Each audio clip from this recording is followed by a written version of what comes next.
হচ্ছে রাজশাহী তালাইমারি নয়ন petrol pump.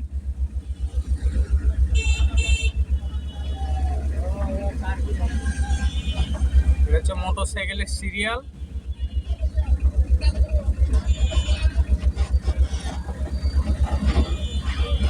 আর এখান থেকে আবার শুরু হয়েছে কারের সিরিয়াল।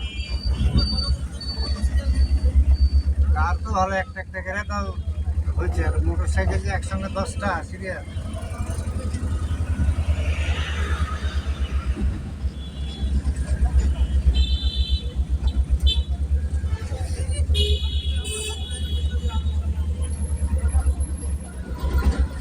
পুরা অক্টোর মোড় থেকে শুরু করে একবারে তালাইমারি মোড় পর্যন্ত চলে এসছে এই সিরিয়াল।